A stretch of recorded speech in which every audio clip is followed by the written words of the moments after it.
Hello and welcome to Newsbreak. I'm your host, Nick Steffens. Coming up, a walk-off keeps the Panthers season alive, but first, today's top stories. Washington School District veteran Eric Buchholz has accepted a position as principal at St. James, a private Catholic school. Despite retiring from the public school system, Buchholz felt compelled to continue his career in education, describing it as a calling from God. The transition to St. James, with its smaller and younger student body, will present some challenges to Buchholz, who has primarily worked with older students. However, he expressed confidence in the school system. Buchholz, a Christian but not a Catholic, was welcomed by the school's administration, who prioritizes hiring qualified administrators regardless of their religious affiliation. Buchholz's experience in the higher grades of the Washington Community School District made him a standout candidate due to the strong relationship between St. James and the public schools that most students attend from middle and high school. The St. James School Board and pastor believe Buchholz's background will help facilitate a smoother transition for students. Henry County has been awarded $4 million as part of the U.S. Department of Transportation's Raised Discretionary Grant Program. The funds will contribute to the replacement of the 235th Street Bridge over Big Creek. The county engineer, Jake Hotchkiss, announced the grant during a department head meeting, stating that the estimated cost of the bridge replacement is $5 million, with the grant covering 80% of the expenses. The project is scheduled to begin in the summer of 2025 and is expected to last around 8 months. The successful acquisition of the funds is attributed to the collaborative efforts of several counties in Iowa. Hotchkiss expressed his excitement over the grant, highlighting its significance for county engineers and the opportunity to represent it represents. The news was met with applause from the Board Supervisor's office. Hotchkiss plans to continue working on securing further funding for the state through the committee. Preparations for the Washington County Fair are underway, with volunteers working tirelessly to ensure the success of the event. The fair, held once a year, sees a steady increase in the number of volunteers as the date approaches. The Fair Board President, Kurt Dahlmeyer, emphasized the year-round commitment to maintaining and improving the fairgrounds, including upcoming projects such as revamping the track and constructing new pavilions. Dahlmeyer expressed the importance of the fair as an integral part of the community, bringing together city and farm kids and uniting the entire community. This year's projects include renovating buildings, replacing roofs, and refurbishing equipment. The extensive work, spanning 15 pages on the checklist, is carried out entirely by volunteers, including Fair Board members, local groups, and individuals from area businesses. The Fair Board expressed gratitude to the volunteers for their contributions in making the Washington County Fair one of the best in the state.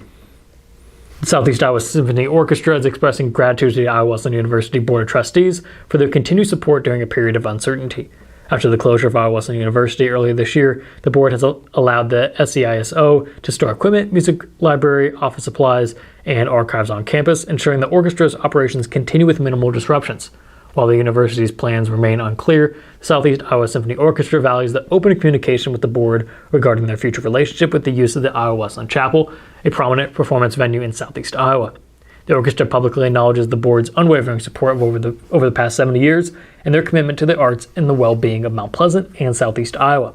The Southeast Iowa Symphony Orchestra pledges to keep the community and supporters updated as new developments arise. We're going to take a quick break, and when we come back, we'll take a look at the weather and sports.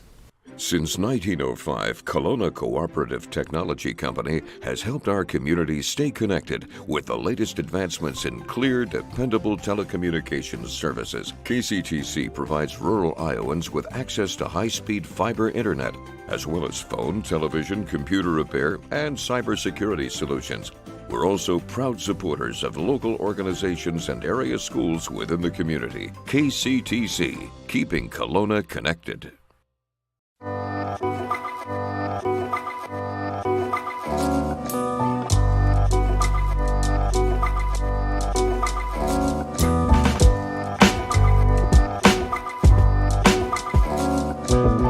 At the Capper Auto Group, we put our customers' needs first and understand that everyone is as different as the vehicle they select. We offer new Ford, Chevrolet, Buick, GMC, Jeep, Chrysler, Dodge, and Ram vehicles in a friendly environment that puts you in the driver's seat.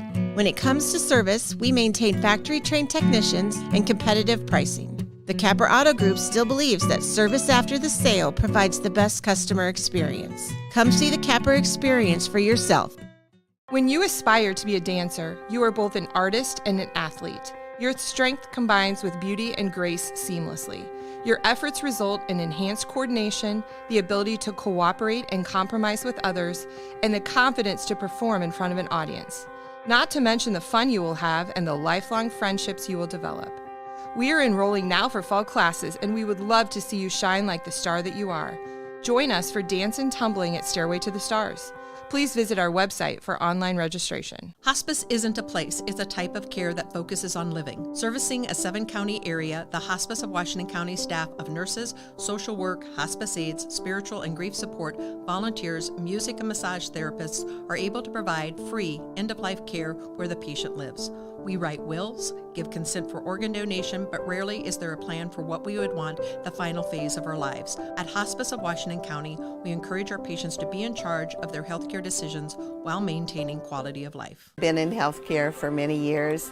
I know that Tammy's that person who wants to help others and take care of us. She knows the healthcare business and wants to take care of others. Hello and welcome back to Newsbreak. I'm your host, Nick Steffens. Coming up, your 5-day forecast, but first, obituaries. Heidi Lean Belzer of Batavia passed away on July 4th at the age of 63. A memorial service will be held at 11:30 a.m. July 11th at the Christ Church in Ottumwa. Cranston Family Funeral Home is in charge of the arrangements. Melvin Eugene George of Lockridge passed away on May 5th at the age of 83. A celebration of life will be held at 10:30 a.m. July 15th at World of Life Church in Fairfield. Elliott Funeral Chapel is in charge of the arrangements. Those obituaries, it is now time for your 5-day forecast. Today we've had some great weather with a high of 86 degrees and sunny skies. Tomorrow will be 85 and partly cloudy. There's a chance of scattered thunderstorms on Wednesday with a high of 81. The weather will clear up on Thursday with partly cloudy skies and a high of 81. And there are thunderstorms that will make a return on Friday and the high will be 82. We're going to take another quick break, and when we come back, we'll take a look at sports. Federation Bank is a locally owned bank providing award-winning customer service. We believe that we are more than just a federation of banks, but a federation of communities, serving Brighton, Richland, Wellman, and Washington, Iowa. Federation Bank's highly skilled staff is here to make sure you are able to accomplish your personal and professional goals, whatever they may be. Federation Bank, your family bank.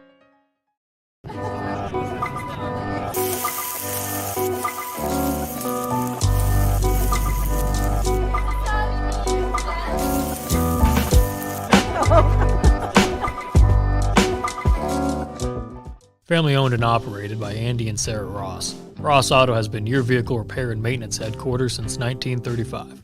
We specialize in all makes of cars and light-duty trucks.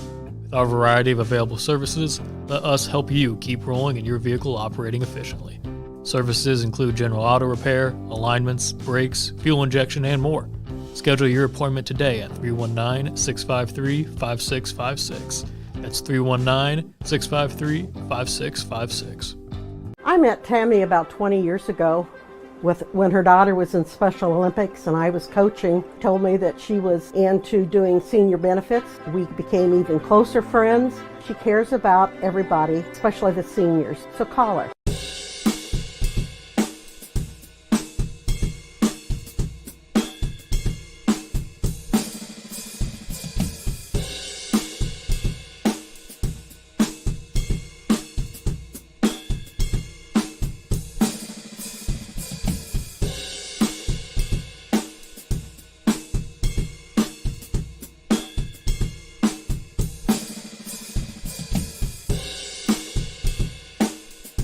Welcome back to Newsbreak. I'm your host, Nick Steffens. It is now time for sports.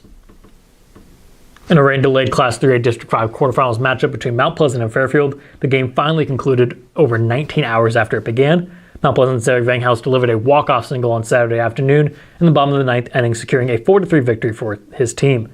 Vanghouse not only scored the winning run, but also earned the win as a pitcher. The game initially started on Friday night with Fairfield taking an early lead. However, Mount Pleasant fought back with timely hits to tie the game. The rain delay occurred in the 8th inning, and when play resumed, Vanghouse sealed the win for his team. Mount Pleasant will now move on to the semifinals against Marion, while Fairfield concludes its season with a record of 15-19. The Washington baseball team ended their season with a 10-0 loss to Davenport Assumption in Class 3A Region 4 play. The Knights took an early lead by scoring 2 runs in the first inning and maintained their advantage throughout the game. Washington put up a strong defensive effort in the following innings, but Assumption secured the victory by adding 2 runs in the 4th inning and 6 more in the 5th. Washington struggled offensively, managing only 1 hit, courtesy of sophomore Aaron Boone. Senior Isaac Vetter started the game as the pitcher, allowing 2 runs on 4 hits in 3 innings and striking out 3. The Demons finished the season with a 4-23 record, and 5 players, including Vetter, Ethan Patterson, James Strabela, and Austin Riebling and Brian Fritz, will be graduating from the team. The Mount Pleasant softball team put up a strong fight against Keokuk in the regional tournament game, but ultimately suffered an 8-7 comeback loss. Mount Pleasant displayed an impressive offensive performance, scoring runs in alternating innings to take a 7-3 lead by the top of the 6th. Sage Burchett contributed 2 home runs, the first 2 of her high school softball career, while Jolene Martin held Keokuk's offense at bay. However, in the bottom of the 7th, Keokuk mounted a comeback, loading the bases and scoring 4 runs, including a walk-off walk to secure the victory. Burchett finished the game with 3 hits, including 2 home runs and 4 RBIs. The loss marked the end of the high school softball careers of seniors Ella McNamee, Jaden Hausch, Jersey Beachy. Mount Pleasant concludes the season with a record of 5-25.